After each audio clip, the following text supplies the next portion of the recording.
You kind of remember all that we saw on Monday, and I haven't yet, but I will post a link to the rest of that video. It's a good series.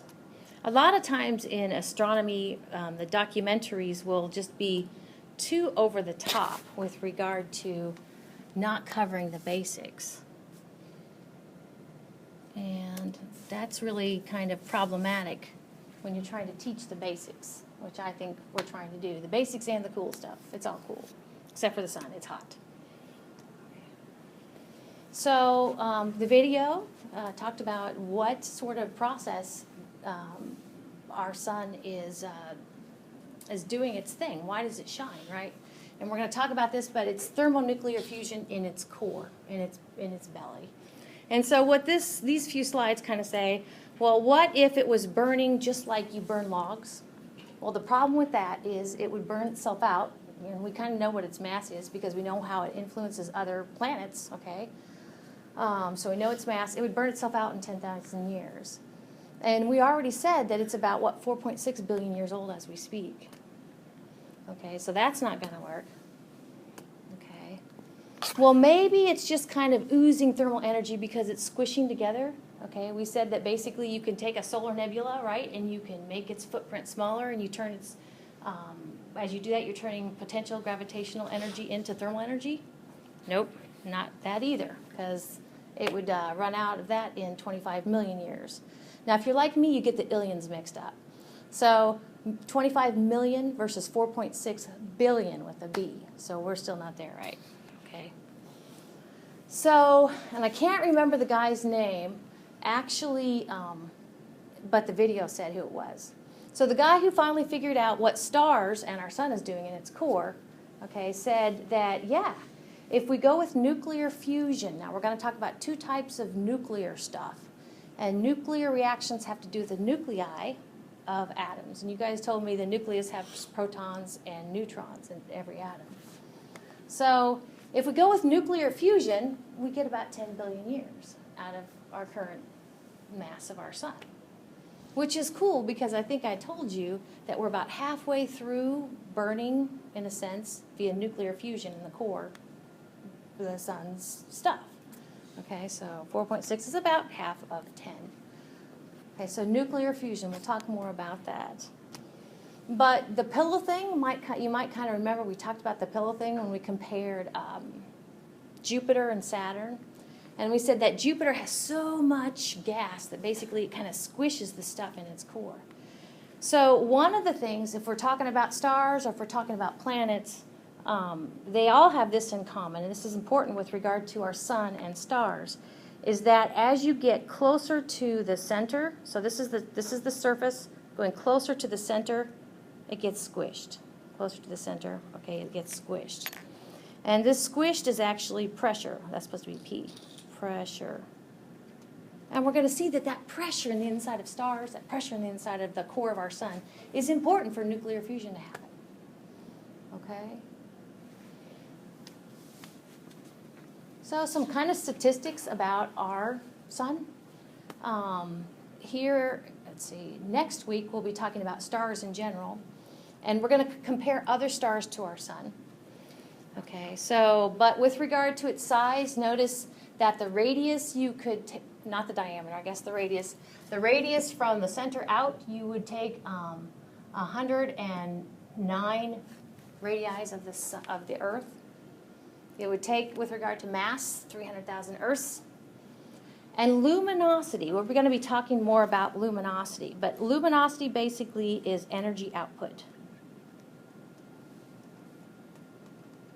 Okay, so our sun is shining. How much energy is it putting out? We generally call that its luminosity. And remember that we talk about large numbers in 10 raised to a positive power. So basically you take that decimal and you move it over 26 places. Okay, and you compare that the wattage to the wattage in our light bulbs. Okay, so kind of a quick look at the interior of our sun. The red part is the interior. And actually this nuclear fusion that powers the sun is only, and stars, is only localized in the center. And so we have a couple of things going on. Anytime you see the word equilibrium in science, you need to kind of think back and forth, back and forth. And so the two things kind of going back and forth here, you see as red and green arrows. Okay?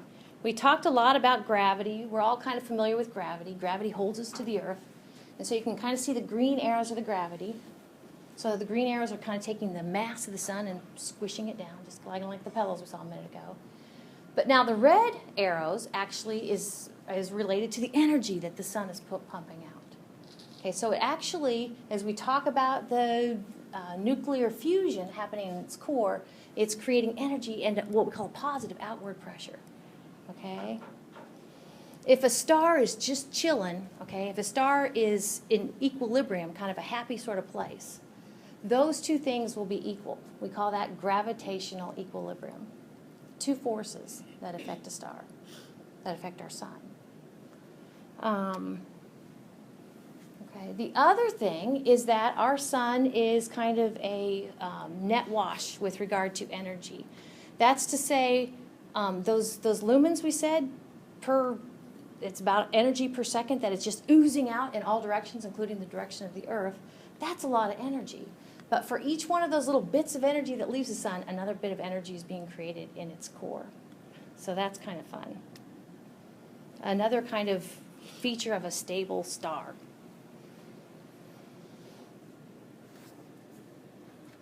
So, we've talked about the formation of the sun from the solar nebula. I mean, didn't always have thermonuclear fusion going on in its core. Early on, when it was just kind of what we call a baby wannabe star, a protostar, not quite a star, okay, it basically was just kind of warming up because of turning gravitational potential energy into thermal energies. So it's kind of a little bit toasty because of that. So it increased, think of it this way, it increased its temperature because of that, and of course it increased its pressure because of gravity. And it's temperature and pressure that actually is required to ignite that nuclear fusion in its core.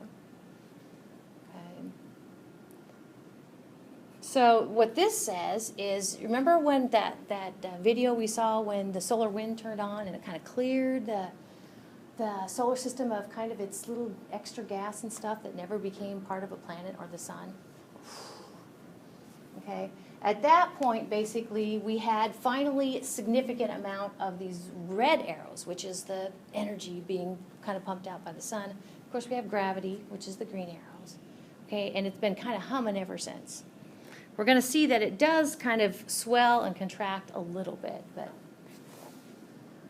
So one of the things, you're going to see this slide, this little anatomy of the sun on a few slides. But one of the things you're going to want to know is kind of the overall anatomy of the sun. So we already talked about solar wind, right? I love the concept of solar wind. It's kind of like, Mama, clean your house. Okay? All the time going on. But the other regions, you kind of see them up here. There's the corona and kind of going from inward out. And I think there's a homework question. There'll be some sort of test question about this. Okay, of course we have the corona out here. Okay, and then we have the chromosphere. I'll put a 2 next to that. Okay, and then we have the photosphere. Oops, go back. Or go forward.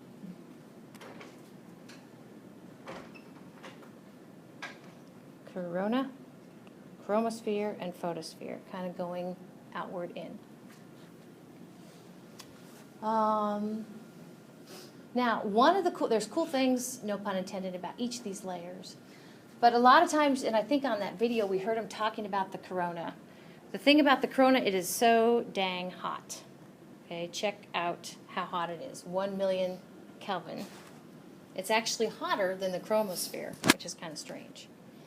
So we have the corona, chromosphere, and photosphere. The corona is the hottest, the chromosphere is the cooler, and the photosphere, I believe, is even cooler, you can see. And here's the deal. I don't know if you guys remember this temperature, but actually, this temperature down here was the temperature we saw on that black body radiation curve of a star we said our star was about 5,800 Kelvin. Okay, so when we say, when we gauge the surface of the sun, we are talking about the photosphere, basically.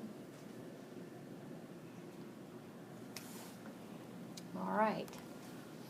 Also on that video on Monday was he talked about, or they talked about, I thought it's pretty cool, how does that energy get from where it's created via nuclear fusion in the core, how does it work its way out?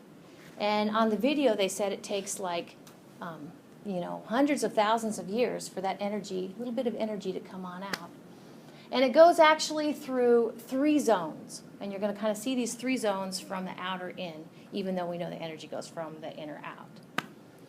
So we've talked a lot in here about convection. Convection is kind of that, you know, warm rises, it cools down, and it sinks, okay? So here we have some liquid plasma. Right here you can kind of see those little convection cells. Okay, that's kind of the last leg of the energy coming out. Okay.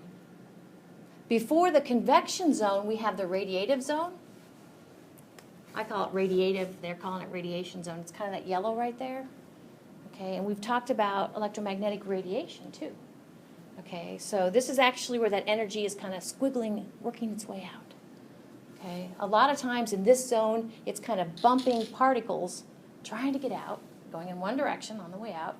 Okay, and it bumps particles. It gives it loses its energy, and it gives it to the other particle. The other particle bumps another particle. It loses its energy, etc. It takes a long time to wiggle its way out. Okay. Then, kind of going backwards with regard to how energy, you know, the sun gives energy in all directions, is the core. So, in the core is the hottest temperature, and in the core is the greatest pressure, kind of like the pillows, you know. Great pressure, great temperature, great conditions for thermonuclear fusion. And that's what the stars are doing, and that's what our sun is doing. Okay.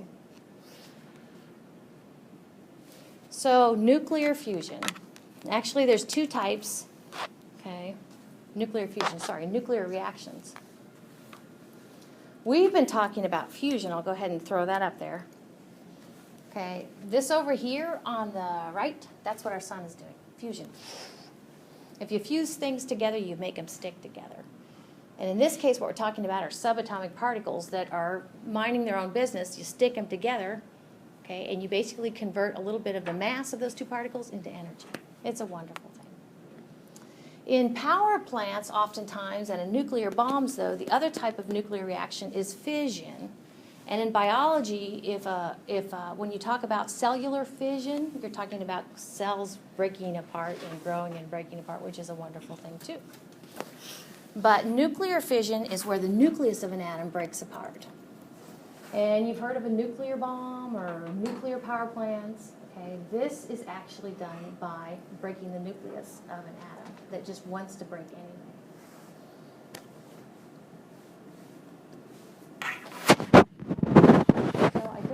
I do have the slide news. So here's the deal. And they talked about this in the video on Monday. You can't just take, and we're going to see that in the core of the sun, it's hydrogen basically. You can't just take hydrogen, and slam them together. You need what I said a minute ago. You need the high temperature. The thing about the high temperature is the hotter something is, the faster it moves. Okay, when it cools down, it slows down. When it heats up, it moves fast. So with fast comes an opportunity for things to run into each other. The other thing I mentioned with regard to stars having nuclear fusion in their core is it needs to have great pressure. So they're going fast, they're in close contact, and only then can they go ahead and successfully collide. Okay, successfully collide. So here we're showing a nuclear fusion, okay, of a couple of hydrogen atoms. And it's not quite this simple. I'm going to kind of show you something called the proton-proton chain. But basically, you take a couple of hydrogens and you make a helium, plus or minus. Okay. But you need high temperatures and you need dense conditions. So let's look a little bit closer at what's going on in the core of our sun. The P's stand for that ever important subatomic particle called the proton. The N stand for the neutrons. So basically, if it's a recipe, you're kind of looking at taking 4 protons, or basically the center of a hydrogen atom, squishing them together at high temperatures and high pressures, and ending up with, of course, He stands for helium, ending up with helium. Okay, and a lot of energy.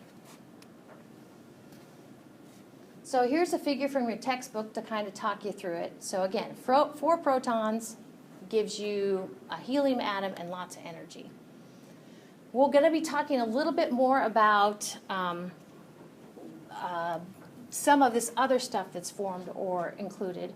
But do you see the little gray or little blue dot represents something called a neutrino? That wasn't a particle of an atom you're supposed to memorize. The little red thing stands for a positron.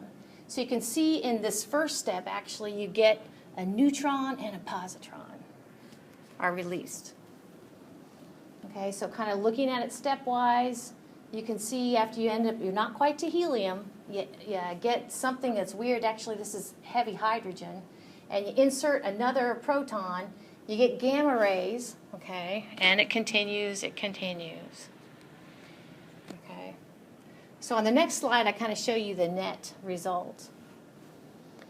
But notice this gamma ray here, that's the energy, that's the glow of the sun. Gamma rays, we said, are very energetic photons. Okay, when we talk about the cousins of electromagnetic radiation, they're clear over here. Okay. So notice then also we get a couple of protons kick off in the end. They can go ahead and restart the cycle. This thing right here is the nucleus of the new atom after you fuse hydrogen.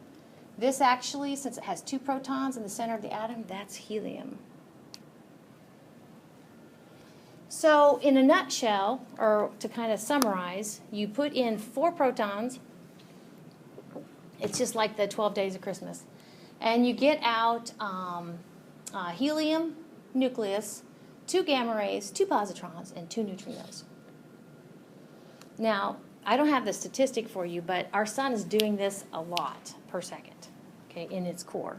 All stars are. Next time you go out and appreciate a nighttime sky and you see those beautiful stars shining at you, this is how you get that light. So according to the famous E is equal to mc squared down here, remember what Einstein says is you can take matter and you can convert it to energy, and actually that's during nuclear fusion what's happening. What this says is if you compare the ingredients, the 4 protons, to the mass of the stuff that's spit out, the helium atom, and go ahead and throw in the mass of, I don't know if gamma rays have mass, positrons and neutrons might have just a little bit of mass, but you're going to notice that you lost mass and it was converted to energy. I think that is so cool. So here's my little note to us. We're going to skip the next slide, okay, because I combined 2 slides together. Maybe you're not. Looks pretty similar to me, so. Okay. So I said that the sun is in its happy spot. The sun is kind of like, it's a gravitational equilibrium. It's not contracting because of gravity, because actually it's balanced because energy is pushing it back out. So its size basically remains the same. But there's a little bit of wiggle going on, and that's what this slide talks about. I was looking at this at my desk, and I'm like, how do I explain this? And I think I'll explain it this way, okay? Let's just say, I'm going to put a 1 here. Let's start with that condition. Do you recognize the hydrogen's going to form helium there? So this is a time, and actually if you kind of compare it to its analog over here, this looks kind of wimpy, doesn't it? So let's just say its core is kind of a wimpy amount of energy. Okay, what happens then is basically it doesn't have as much of that red going out, it doesn't have as much of that energy going out, and so actually that's why you see on this slide that gravity kind of kicks in. I'm going to go ahead and say smaller, literally. And all stars do this. Literally, probably unappreciably to us, it's going to squeeze in a little bit. Why? Because it's cool. Well, okay, as it squeezes in a little bit, okay, eventually it will kind of reach a new equilibrium, okay? But I'm going to go ahead and go up here. See, I put a 2 here. I'll put a 3 here, and it's kind of like a crazy 8. I'm going to put a 4 up here. As it squeezes in, guess what? It heats up. Like, dude, oh my gosh, can you make up your mind? Okay, so look at the condition 4 versus condition 1. It's hotter in the core and it's going faster. It's creating more energy. Okay, so as it creates more energy, what happens? Well, we see it's unbalanced again. What does that mean? It means it's got more pushing pressure out. Okay, and eventually it will go ahead and reach another equilibrium. So that's kind of how I would think of this. Think of it as there is a little bit of wiggle going on, but just like your thermostat kind of kicks on and off, so also this process kicks on and off. So I like this diagram. This is actually showing you how energy finally makes it from the core out. I just think that's adorable. It makes me appreciate those sunny days. Okay. Reminds me after church when I'm supposed to be out the door, I'm like, oh, wait a minute, I'm supposed to go here.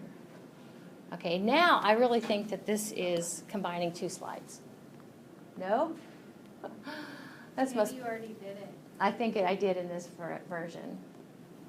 Okay, so we have the corona, the chromosphere, and the photosphere. So the photosphere is kind of the surface of the sun. That surface of the sun, if you look at it, never look at it, but actually if you look at, I'm going to go ahead and say video instead of picture. If you look at a video of the photosphere, what you're going to do is kind of going to make you want to itch. Okay, these you are looking down into what we call granules. Oh, it's like a honeycomb. Okay, and these things are alive. Okay, each one basically, like you see up here, is its own little convection cell. I know, because remember we said under the photosphere begins the layers of the inside of the sun to go ahead and get energy from the core out. So under the photosphere is the convection layer. So yeah, it's kind of cool. So granules are always present. Now that's important because here, before we leave, I'm going to tell you some features of the sun that they're transient. They kind of come and go. Granules are always there.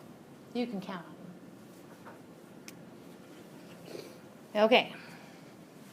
And so the significance of this slide, and I don't know if this is on your, but there are all sorts of spacecraft that all they do all day long and all night long, because they can see the sun all the time, is study the sun. And I think the video on Monday kind of gave a good sense of why do we care about the sun? If you hear somebody talk about space weather, they're probably just talking about what the sun's doing. Okay, so the SOHO is one of those spacecraft. Okay.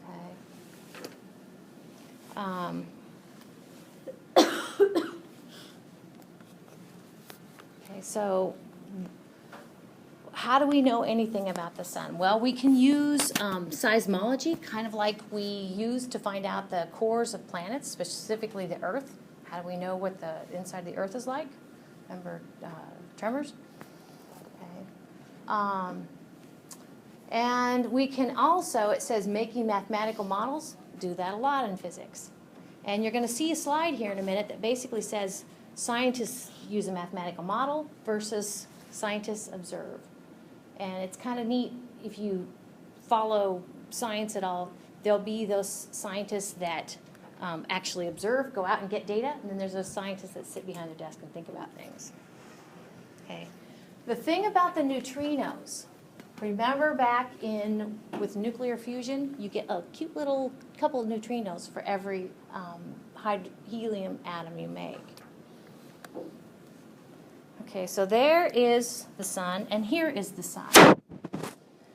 So kind of what you're looking at are kind of compression. It's like compression and expansion, vibrations basically within the sun. It's not homogeneous. It hums, actually. There's, if you type in sounds of space, you might stumble upon what the sun sounds like. So these are 2 lines, actually. There's a kind of a dotted red line, and then there's a solid orange line up there, and it almost looks like they coincide, and yeah. So they are actually, the theoretical physicists would be the dotted red line. That would be like the Big Bang dude, okay, theoretical physicist. And then the orange line there is actually what people get like from SOHO or understand with regard to the radiation zone, okay, that zone next to the core, what's its density and temperature. They're pretty good. So neutrinos. So scientists are always trying to kind of say, yeah, we got it, or no, we don't got it. So the whole, yeah, we got it, or no, we don't got it, if they're right about the 2 neutrinos being released for every set of hydrogen that go to make a helium, they should see those neutrinos. But neutrinos are a fun thing, okay? Neutrinos are not protons, they're not neutrons, they're not electrons even. Neutrinos basically fly right through material in general. Neutrinos fly right through the Earth, which makes them hard to see. Okay. The other day I was at Coral Ridge Mall and in their bookstore, and there's actually a book that's about something about the missing neutrinos, and this is what it's talking about. It's like, dude, if you're right about the nuclear fusion in the core of our sun, where's the neutrinos? Okay. And so this is an example of a detector just to look for neutrinos. I've watched a documentary on these people looking for neutrinos, and you're like, wow. They get really excited if they find a few particles. Here's another gizmo looking for neutrinos. And, you know, advocates for science would say, well, duh, we need to confirm with regard to what our sun's doing. And other people that don't give a whatever about science are like, really? Why do we do this extravagance? Of course, you know I can't find them. Okay, so this is another gizmo looking for neutrinos. I think if you read it, we'll talk kind of about, we can use vats of liquid like chlorine to look for, chlorine is great because that particular particle, when it interacts with chlorine, it will go ahead and I think it will change chlorine from one isotope to another isotope. Not all the time, but there's a certain percentage that will successfully do that. And so they're looking for that little ding. Okay. Neutrinos. There's a whole book on it. All right, so kind of finishing up with the activity of the sun. So a little bit ago, I told you granules are always, always, always there. Actually, we're going into a segment of solar stuff, solar features that are transient, solar features that aren't always there.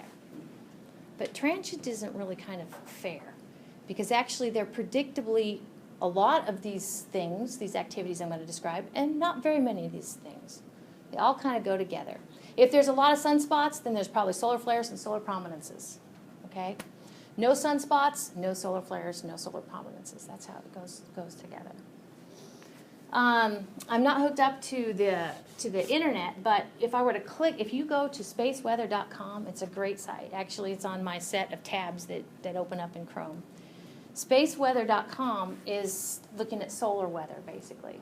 Okay, and of course, if you're trying to catch the northern lights, you know, that's a great place. If you're trying to see if the sun's doing any of this stuff, that's a good place too. Okay, so sunspots, solar flares, and prominences.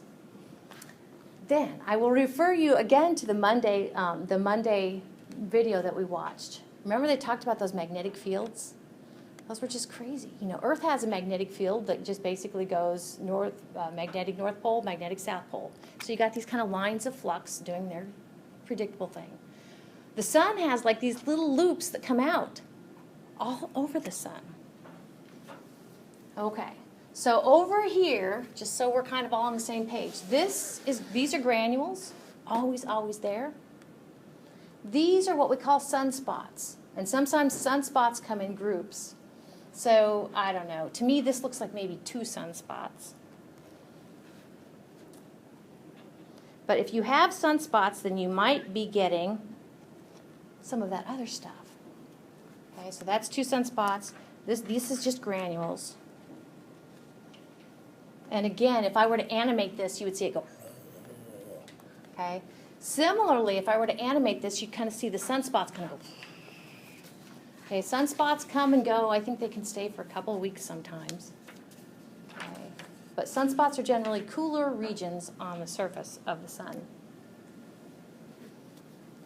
So that kind of pink thing up there, you see, is the magnetic field. Okay. So when you see a sunspot, okay, or a pair of sunspots, kind of think of the magnetic field, the sun kind of burping the magnetic field out.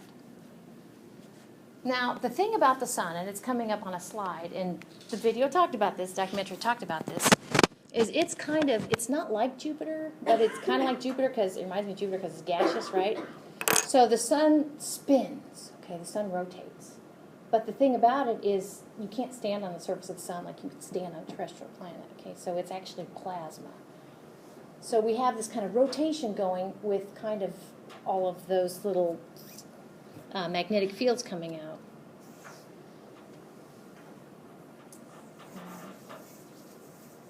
So magnetic fields, the little coming out. And actually, the junk, the sun guts actually will follow those little loops. So you're like, I can't see a magnetic field. You can't see a magnetic field around Earth. You can't see these little magnetic fields coming out of the sun. But you can see the sun guts, okay, kind of following those magnetic loops. I know it's a sad thing. So I'm going to try to kind of describe these features that when the sun has sunspots, we call it active. So sunspots go with solar flares, go with prominences, go with coronal mass ejections. That's an active sun. So solar flares are often associated with sunspot groups, and so you're looking at a solar flare right there. Now that is not the granddaddy of them all. Okay, solar flares is not the most energetic thing that the sun does.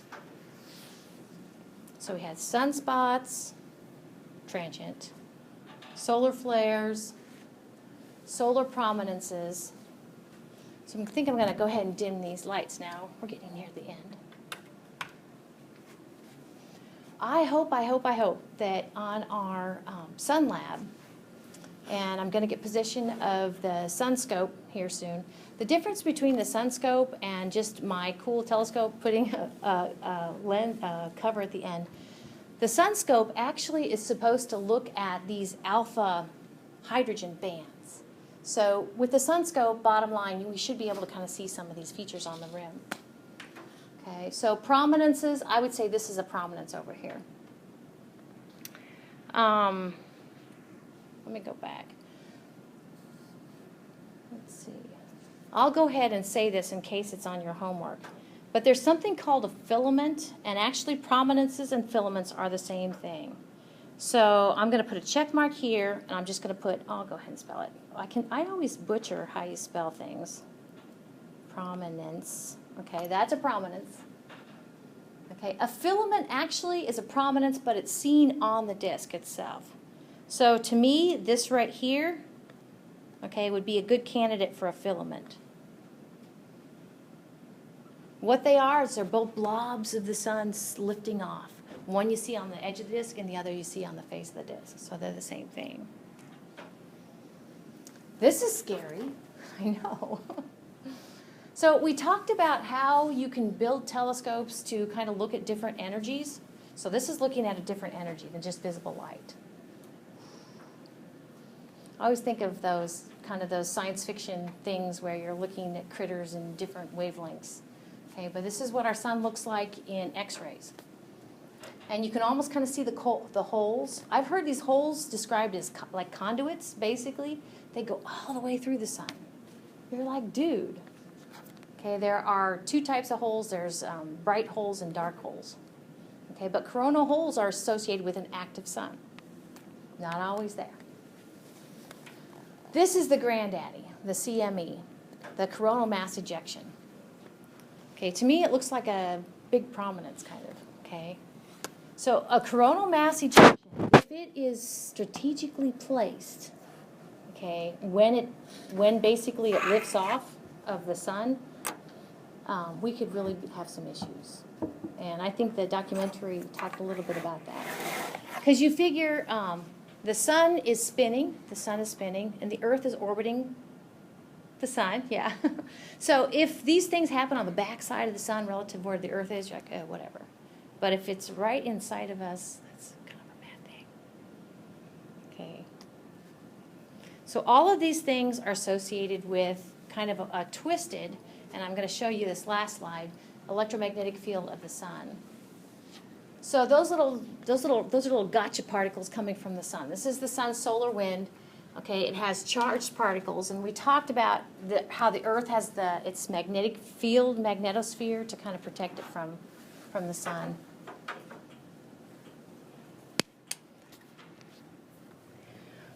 So what you're looking at here is historic data, 1980, okay, clear to 2010.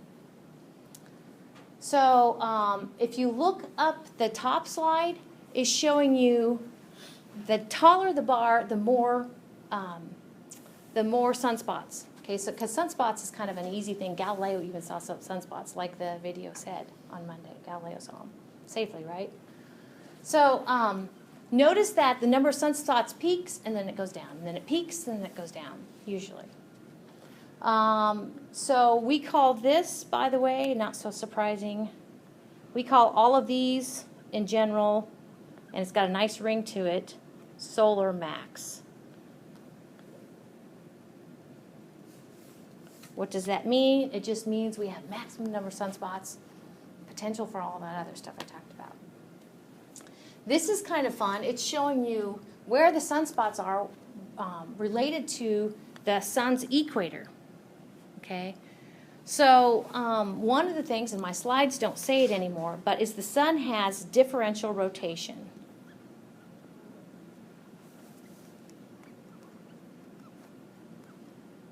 Okay, different means different. Rotation means rotation. So basically what happens is that at the, I think this is right, at the equator it's spinning faster than at the poles, differential rotation. So what you're seeing is the location of the sunspots. So last slide, last but not least. This actually kind of from left to right, this is when the sun went, this is actually right after the sun reset. Okay, the sun is spinning on its axis of rotation. It takes about a month to complete one rotation, which is kind of neat. And the sunspots may or may not make it all the way around.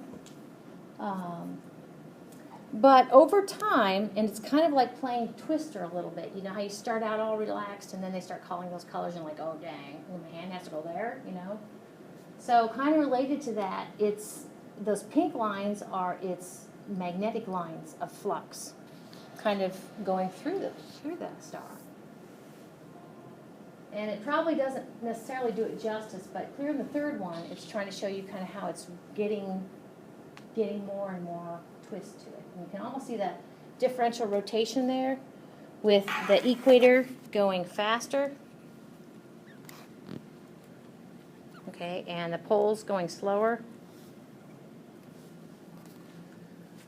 But do you remember in the video on Monday, the gal said that it gets all wound up, and I know, remember she had like one of those planes that you take a rubber band and wind it up, and you kind of, after you wind it up, you let it go, and it goes, okay, versus not wound up, and she let it go, and it didn't go anywhere. So it's all this winding of the magnetic fields that actually gives this tension that when these flux lines break, that's when you can get your material ejected, okay, your coronal mass ejections and your prominences even. Alrighty. Yay. Just a few minutes early. Okay, so chapter 11, I have to get used to this new edition, 2015 edition. Chapter 11 will be due on Monday because we don't have class on Friday.